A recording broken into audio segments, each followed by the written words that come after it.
Welcome to today's Explainer. Let me ask you something right off the bat. Where do you actually find your emotional security? I mean, when the world just gets completely chaotic, what's that one anchor that holds you steady? For a lot of us, it's a predictable routine, maybe a solid bank account, or just the familiar walls of our home. But today, we're diving into a totally different emotional landscape. We are unpacking the fascinating astrological placement of the moon in the ninth house, looking specifically at lunar horizons, the emotional need for faith and wisdom. This whole explainer is dedicated to understanding a mindset where security isn't physical at all. It is entirely 100% philosophical. So, what does this actually look like? Well, the moon in the ninth house is an astrological placement, creating a mindset where emotional security and comfort are deeply tied to belief systems, higher wisdom, luck, faith, and long-distance experiences. And this right here, this is the absolute foundation of everything we're going to cover today. For individuals with this placement, emotional stability just isn't found sitting on a comfortable couch in a cozy living room. No way. It's found in hope. It's found in meaning. It's all about having this unshakable, rock-solid trust in life's overarching direction. If they don't have faith in where the universe is taking them, they simply can't feel secure. It's that simple. All right, let's move right into our first section, seeking comfort in the unknown. Think about this for a second. When someone with this placement feels totally drained or emotionally lost, where do they go? They look outward. They rely on external sources of emotional healing and comfort. For them, long-distance travel or connecting with foreign cultures isn't just, a fun vacation. It's literal emotional therapy. They also constantly seek out guidance from teachers, mentors, or father-like figures who carry that higher wisdom to help steady their own hearts. And finally, learning, education, and just being exposed to brand new ideas, that provides profound emotional healing. They heal by expanding their horizons. Now, you might be thinking that constantly seeking out these new horizons would make someone entirely unrooted, right? Actually, it's the exact opposite. Their emotional attachment to cultural or spiritual traditions is remarkably strong. As they go out and explore all these broad ideas, they end up forming incredibly deep, comforting emotional bonds with the traditions they actually connect with. The rituals, the philosophies, the rich histories of spiritual or cultural practices, they all become a safe harbor. It's like they're dropping anchor in the abstract.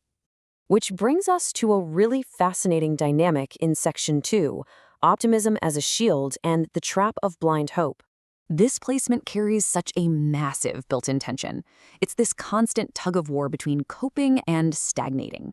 On one hand, you have their superpower, profound optimism during crises, which is driven by a deep trust that things will eventually improve.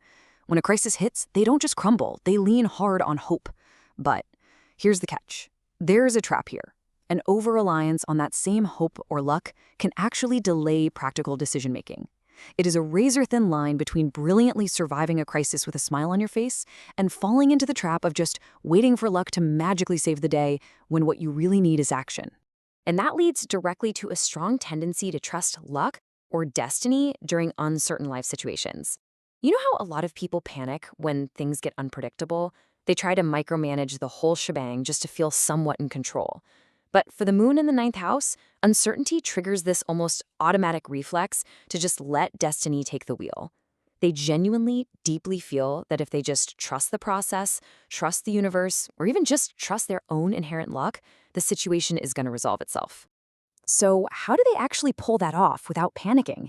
Well, religious or philosophical thinking serves as a key emotional coping mechanism for them. When they feel hurt, confused, or totally lost, they don't really want to sit there and dissect all the raw, messy feelings. Instead, they zoom way, way out. They look at the big picture. They essentially use philosophical reasoning as a protective shield to process what they're going through, asking things like, okay, what's the lesson here? Or how does this fit into the grand scheme of the universe? That high-level thinking is exactly how they maintain that signature optimism we talked about. Okay, let's wrap this all together in our final section, anchoring in life's purpose. I want you to really let the weight of this quote sink in for a second. Emotional well-being may fluctuate based on belief in life's purpose or meaning. Their happiness, their calmness, their entire emotional foundation literally crumbles if they lose their why. If they ever feel like their life lacks meaning, or if their belief in a greater purpose starts to waver, their emotional well-being takes a direct, immediate hit. They simply cannot separate how they feel from what they believe. And that brings us to the ultimate takeaway from all of this. For a ninth house moon, emotional stability depends strongly on faith, belief systems, or a spiritual outlook. It isn't just some casual interest for them. It is the load-bearing pillar of their entire psyche. True emotional comfort for this placement is permanently rooted in higher meaning. They are, at their very core, spiritual travelers whose hearts are only ever fully at rest when they're looking toward the horizon, trusting in the journey ahead. As we wrap up today, I want to leave you with a question to chew on.